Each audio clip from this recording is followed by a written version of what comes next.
আসসালামু আলাইকুম ওয়া রাহমাতুল্লাহ। আলোর ঠিকানা চ্যানেলে আপনাদের সবাইকে স্বাগত।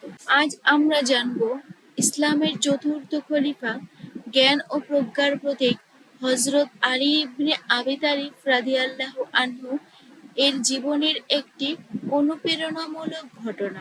একদিন হযরত আলী রাদিয়াল্লাহু আনহু মদিনার পথে হাঁটছিলেন।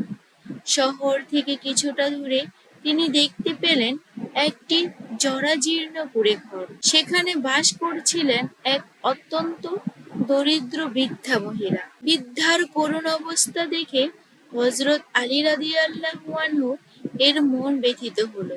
তিনি সালাম দিয়ে জিজ্ঞেস করলেন, মা, আপনার কি কোনো সাহায্যের প্রয়োজন? প্রথমে বৃদ্ধা ইতস্তত করলেও পরে বললেন, বাবা, আমার ঘরে কোনো খাবার নেই। আমি অনেক দিন ধরে না খেয়ে আছি। হযরত আলী রাদিয়াল্লাহু আনহু সঙ্গে সঙ্গে বাজারে গেলেন। কিছু রুটি ও খেজুর কিনে ফিরে এলেন। তিনি বৃদ্ধাকে বললেন, মা, আসুন, খান। শুধু খাবার দিয়ে নয়, তিনি নিজের হাতে বৃদ্ধাকে খাইয়ে দিলেন, যেন নিজের মায়ের সেবা করছেন। বৃদ্ধা অবাক হয়ে দোয়া করতে লাগলেন, অথচ তিনি জানতেন না এই মানুষটি কে।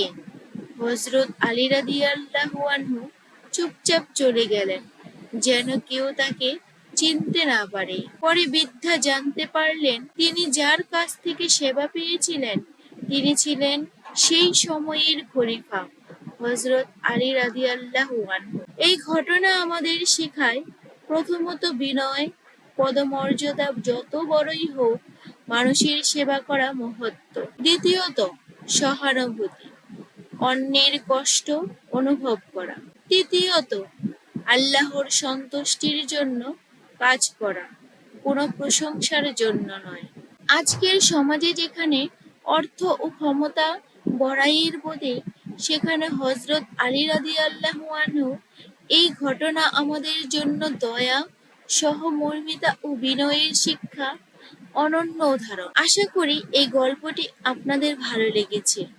আলোর ঠিকানা চ্যানেলের সাথে থাকুন আরো এমন শিক্ষামূলক ভিডিওর জন্য। ভিডিওতে লাইক, কমেন্ট ও শেয়ার করতে ভুলবেন না। আরো নতুন ভিডিও পেতে চ্যানেলটি সাবস্ক্রাইব করুন, আমাদের পাশে থাকুন।